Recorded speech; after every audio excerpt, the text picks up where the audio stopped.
You can hit Frank at Frank Klose on the X platform, and there he is right there on the X platform. If you are watching live, Frank Klose, our Phillies insider from 97.3 ESPN.com. Welcome back, Frank. What's up, bud? Not much, Mike. How are you? We're doing good, man. It's a team that we're unfamiliar with. We can't complain too much about. Is this like something new? I remember back in 2011 when the Phillies were winning the most games in their existence at 102. There was plenty to complain about back then. You know, there were plenty of David Herndon things to talk about, I think. So it comes with the territory. There's always something to be upset about, right? Yeah, I know. What have been like the biggest complaints so far? What have you got? What are some of the complaints that you get as the Phillies guy? Who the backup catcher is? I think that's been the worst. And if that's your biggest problem, that means your team is pretty darn good. Yeah, well, the backup catcher plays the least of anybody. The backup catcher, I guess, yesterday it was a lot of Cody Clemens. Like, what do you do with him when Trey Turner's ready? Like, is there something else, or is there another player? Or I think we talked about it last week with you, Frank. Is Cody like definitely the odd man out when Turner is ready to come back? Is that an actual thing? Well, got asked about that again this week. I think this is definitely a work in progress, and I think. Well, he's becoming the guy that, like, you know, why can't he play more over? Like, now we're starting to say, hey, can he play the outfield? You know, stuff like that. Yeah, and Clemens did play some outfield last year. I think he had maybe a handful, not a lot. I mean, it was more than he pitched, but he did have a couple appearances in the outfield last year, maybe combining for 10 or 12 innings total. Not a whole lot in the outfield, but that is something that he could be considered for.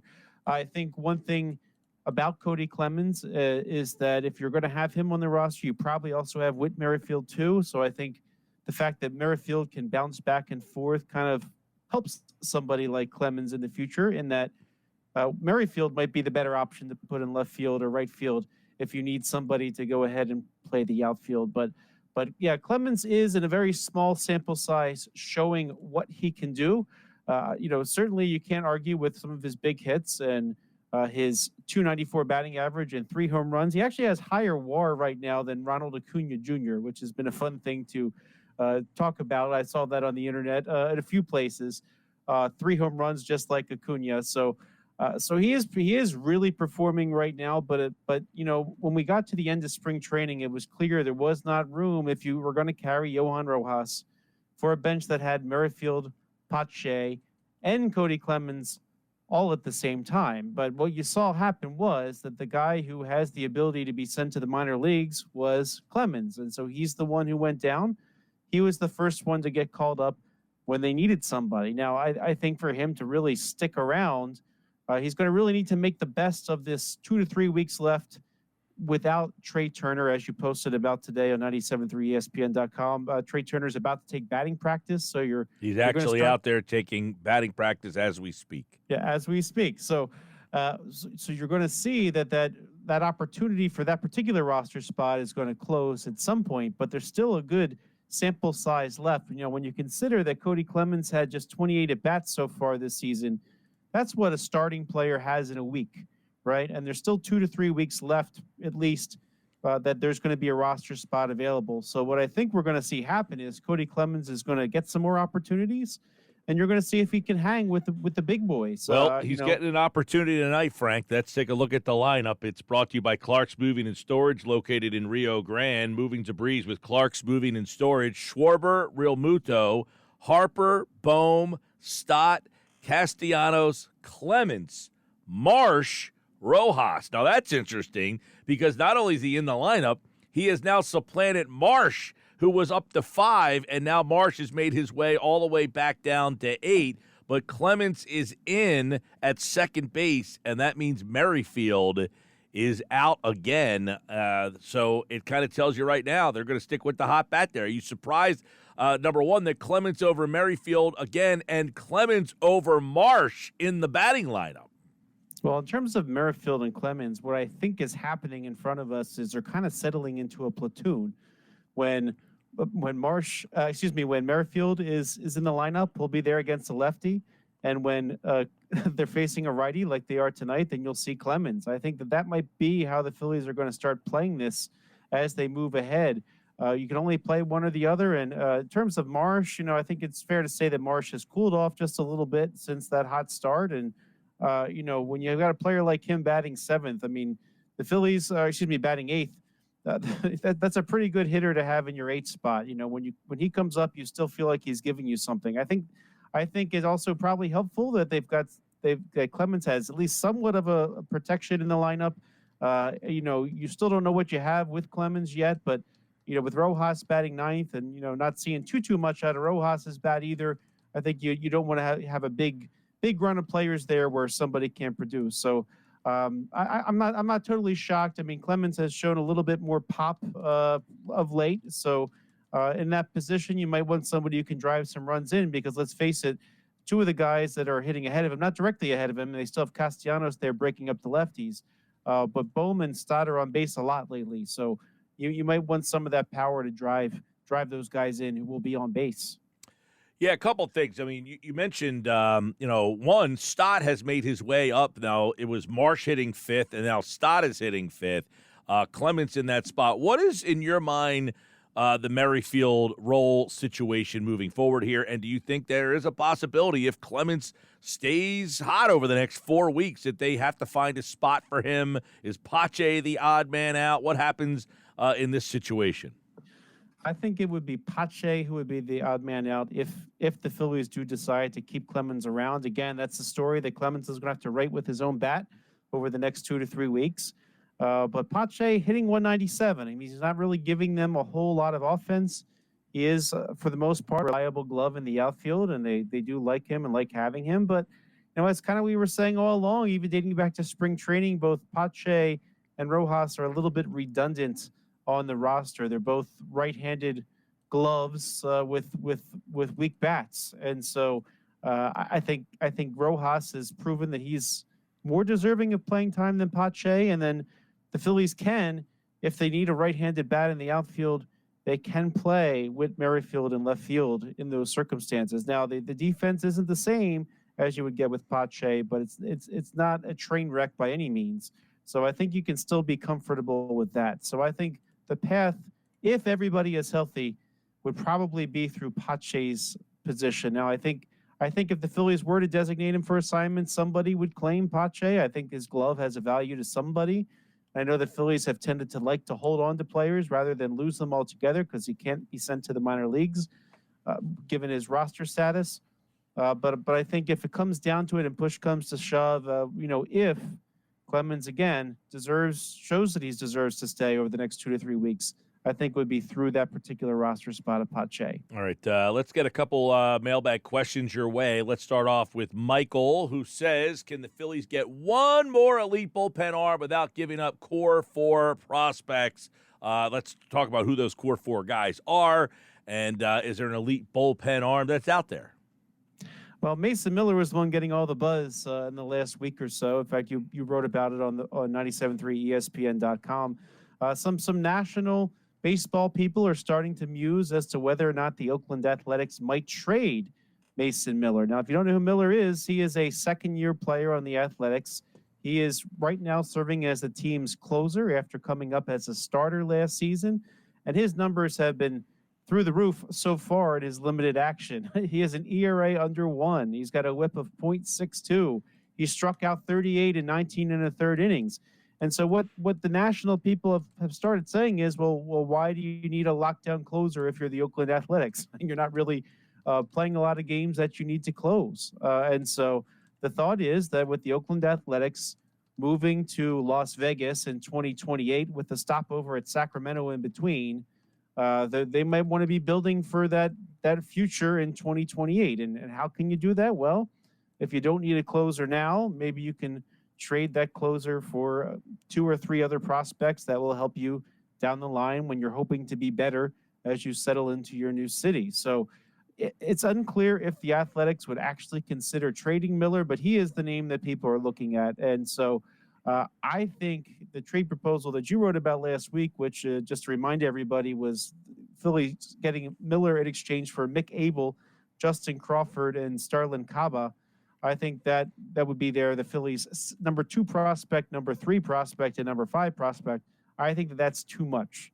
I think if they're going to make a trade for somebody like that, I think one of those players, and I think it might be Justin Crawford, not Mick Abel, because I think the Phillies would like to keep on to starting pitching options down the line. Maybe one other prospect or even two lower down on the Phillies prospect list to go with somebody like Crawford, but it's a little risky to be trading for a guy that's only been a major league closer for 15 games so far this season. Relievers are back and forth, up and down. The league hasn't really had a chance to adjust to Miller just yet. And while he's looked fantastic, it's still very, very early in his career. So, if you're the A's and he's still pitching really, really well in July, they might consider trading him. But I will say the Phillies will probably have a lot of competition trading for somebody like Miller if he is indeed up for trade. And I mentioned his name and his name only because it's really unclear who else might be a lockdown option that's out there. A lot of those things we don't know until we get closer to the trade deadline. I think there's going to be plenty of relief help available, as there usually is, and I'm sure the Phillies will add somebody in that regard. Is it a lockdown closer? I don't know.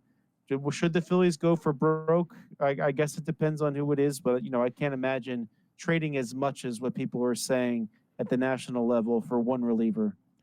Let's get a little bit deeper into James' question. We kind of hit on a little bit. He says, what to do with Merrifield, Pache, Clemens? Can they all exist on the same team? I guess one question would be, they can't all exist on the same team. Somebody's going to have to go when Turner. I guess the follow-up to peel the onion deeper is, would they do something with Merrifield? Has he been such a disappointment that they would eat the Merrifield money? I don't see them doing that. I mean, at least not now. I mean, when you get to July, it could be a different story. I mean, he has 85 at bats at this point. That is a good amount of at bats, but it's hard to imagine that he, who has played very, very well. I mean, his worst batting average of his whole career was 250 a couple of years ago, but beyond that, he's always been a high average, high on base kind of guy. I have a hard time thinking that all of a sudden he just became bad. I mean, maybe he hasn't worked into a new routine with a new team yet, but I think you're going to need to see some more bats from him before you make any type of final determination. I mean, I can't remember an investment like that with that much versatility that somebody gave up on this quickly. So I think if the Phillies had to make a choice in the next 2 to 3 weeks, I think Merrifield is pretty safe at this point. And down in AAA, the next man up, so to speak. If they were to cut somebody off the roster, it would be Weston Wilson. You still need some depth there. You still need some players on your roster that can go back and forth between the outfield. And Clemens is a left-handed bat. If he's going to take the job of one right-handed bat, I think you still need another one. And so I would probably be personally more comfortable seeing a team keep Merrifield over Pache if it came down to the two of those. Yeah, and obviously Merrifield has more positional versatility. He can play third, he can play second, he can play short if you needed him to. He can play the outfield. He's got speed. He's probably the disappointing part about Merrifield so far has been the inconsistencies at the bat. Do you think that's more because of the inconsistencies in his play? Yeah, he usually played more. With Toronto last year, it was pretty common that he was starting at second base or left field. If you look at the whole season, he did play two-thirds of the games as a starter, and a lot of those games he hopped back and forth between left field and second base. So this is a little bit different for him, and I think it's still early to see if to declare basically that he has not made the adjustment. When he signed with the Phillies, he did acknowledge that he wasn't going to play as much, but he really wanted a ring, and so. I think we need to see a little bit more of him before you're ready to rule him out because his track record has been pretty good.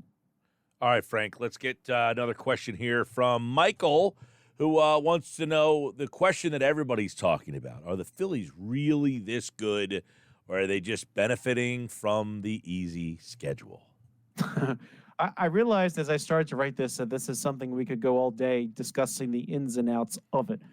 But I think that right now with the Phillies 5-game lead against the Atlanta Braves, most wins in all of baseball, you don't get to that position if you're not good. I think that's fair to say. Now, there's a few things I would at least want to talk about as you see the Phillies move forward. And the first would be they have played very, very well on the road. And I remember years ago when the Phillies were sort of getting themselves into playoff shape, so to speak, as the 2007 team, 2008 teams were kind of doing what they were doing. I remember somebody nationally saying, "Hey, well, if you win half your games on the road, if you play 500 ball on the road, and you can take care of business at home, you're a playoff team." And the Phillies have far exceeded that 500 mark on the road. They've 15 wins and 6 losses on the road. Now, I don't care who you're playing or where you're playing. That's a pretty good mark for a team that is playing on the road. So I think that is one indicator that they're a pretty good team. And they played well at home, of course, as well. They're 19-8 there, but I think there are some challenges they have not faced yet on the road. Since I'm speaking of the road, there's that 110-game road trip coming up in August where they go from Seattle to LA to Arizona. That does take a toll on you. It is a big trip, but I will say that for the Phillies' first travel to the West Coast, playing games against the Rockies and such, they went pretty well. So I do look at that one trip as one that might be a little bit of a challenge, but the teams that they're going to face, I don't think that any of them really scare you either. Even when you take that trip, can the Phillies beat Seattle? Probably. Can they beat Arizona? Probably. Even though the Arizona Diamondbacks did beat the Phillies in the NLCS last year. LA, that's going to be a tough battle. And now, does that mean one team is going to completely blow over the other? I don't think so, but I think it'd be a very competitive game. So I have a hard time seeing the Phillies being called a poor team because they've been really well on the road. Well, I would say, listen, Frank, there's 5 teams in the National League that have a winning record. 5. Everybody else has the chance to win 70% of their games as well, and nobody's been able to do it. So that, to me, yeah, I would agree. The schedule is weak for everybody. There are just not a lot of good teams in the National League. The American League has a couple more, not many. I think they have 6 or 7 teams with winning records. The leagues, both sides, are just not very deep with good teams. It's Philadelphia, it's L.A., it's Atlanta, Milwaukee. And after that, I mean, it is hard to find. I mean, right now, the 6th wild card team is 500. That tells you the state of where the league is right now. So, yeah, are Philadelphia beating up bad teams? Yeah, and they're doing it at a 70% clip. Nobody else is. So you can make the argument that everybody's playing bad teams, but nobody's winning 70% of their games. And honestly, it's not that uncommon to see a wild card team at 500 around now. Usually, the teams that sort of, and if you think back to where the Phillies were last year, right? They were scuffling a little bit in the beginning. Different teams have different injuries, and they learn how to overcome those injuries, and they pick up assets at the trade deadline, so they tend to grow from there. So it's not surprising that some are there, but. And to your point, the Phillies are not just simply taking 2 out of 3 against a lot of these teams. They are sweeping these teams.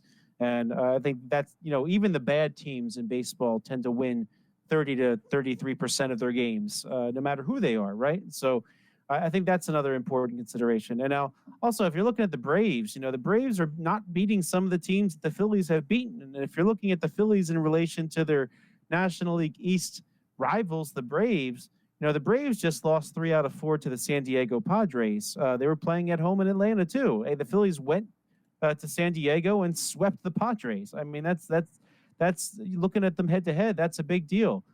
Phillies beat the Chicago White Sox by sweeping them, and the Braves split their 2 games. Now, one of their games was rained out. By the way, something I didn't write about is Braves have played several fewer games than the Phillies thanks to rainouts, and so they're going to have to make up all those games while the Phillies are not. I mean, I don't care who you are. That throws off your pitching rotation and tires everybody out. But my point is, if you're judging the Phillies against the Braves, there's really, if you look at their opponents now, some of the Braves opponents the Phillies have not had yet. For example, the Braves lost 2 or 3 to the Seattle Mariners. Braves got swept by the Dodgers. So can the Phillies at least match that output? Winning 1 game, one game out of those 6 games when the Phillies make that trip. I think the Phillies can do a little better than that. And then finally, too, you look at that run differential. I mean, the Phillies are winning in convincing fashion. I mean, the Phillies have a run differential of plus 80 right now. The only team in baseball that has a higher run differential is the Los Angeles Dodgers that I just mentioned. They're at 87 runs ahead. So, you're seeing the pitching really locking down the opponents, and you're seeing the bats taking care of business. And if you look at some of the Phillies' worst losses, You go back to that first series against Atlanta. You saw Aaron Nola have his worst outing of the season, and you saw Jose Alvarado have his worst outing of the season. Do you think the two of them are going to pitch like that the rest of the way?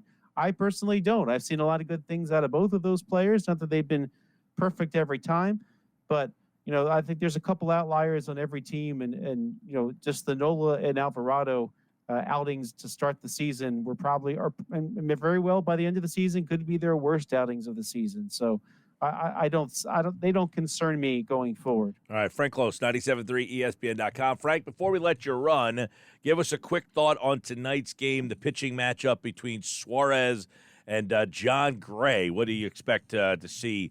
This good pitching matchup tonight. It is. John Gray is a very, very nice pitcher. ERA just over a tick over 2. So he's beat up the Phillies last year. I feel like he was somebody who always seemed to get the Phillies, no matter who he was playing for over the years. So I think that's why you saw the Phillies stacked their left-handed bats. I think they're hoping to get Gray that way. But Ranger Suarez has been unbelievable. He's going for his 9th win. His ERA is a 1.37. I would expect him to shut down the Rangers in the first ever Ranger versus the Rangers matchup in baseball history.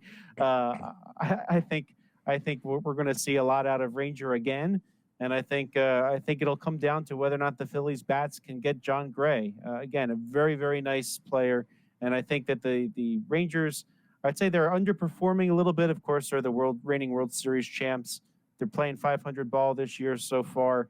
I think it's a good time for the Phillies to take advantage of the slow start from some of their bats. All right, that's tonight at Citizens Bank Park. Gray, Suarez, the pitching matchup, and the mailbag here on the Sports Bash Live, 97.3 ESPN, the 97.3 ESPN free mobile app. All right, Frank, appreciate it as always, pal. Thank you, Mike. All right, there's Frank Klose. He'll be back next week with another edition of the mailbag here on the Sports Bash. And, of course, you get your Phillies questions in each and every week. We got a bunch of them in this week on the Sports Bash.